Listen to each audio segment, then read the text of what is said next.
大家好，我是小颖。今天花40块钱买了一只鸡，来做一个好吃的。先把鸡头挑出来扔掉，不要。再加2大勺淀粉，用手抓一抓，大概抓2分钟左右，觉得有一点粘手，然后拿去清洗干净。用温水多清洗几遍，彻底清洗干净。再用清水冲几遍，然后控干水分备用。再准备一块红腐乳，倒点腐乳汁，用叉子压碎。再加2勺生抽，1勺老抽，2勺料酒，1勺蚝油，最后加适量的胡椒粉，搅拌均匀备用。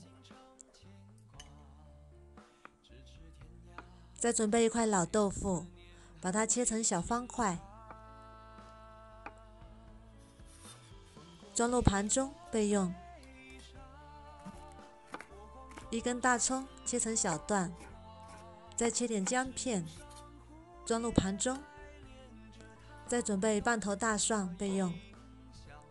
另准备一个碗，打入2颗鸡蛋，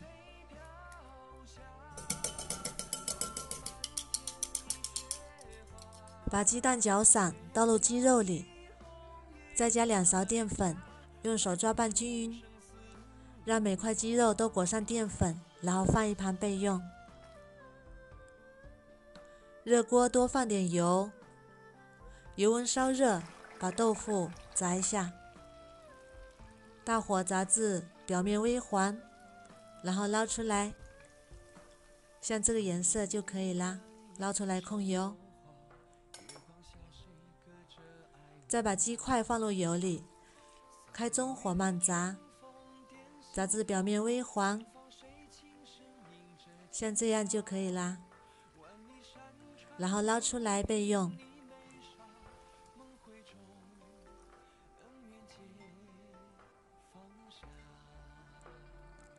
把我们调好的料汁也加进来，用筷子充分搅拌均匀。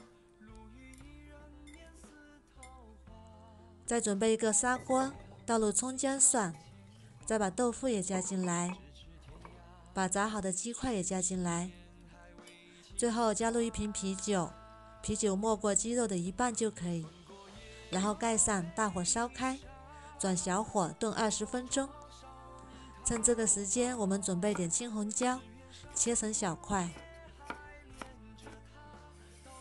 装入盘中备用。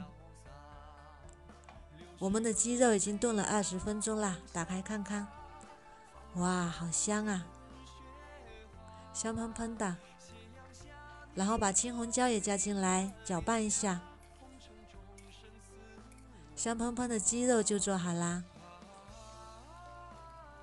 这样做出来的鸡肉非常的嫩，用油炸过，外皮非常的香，里面又很嫩。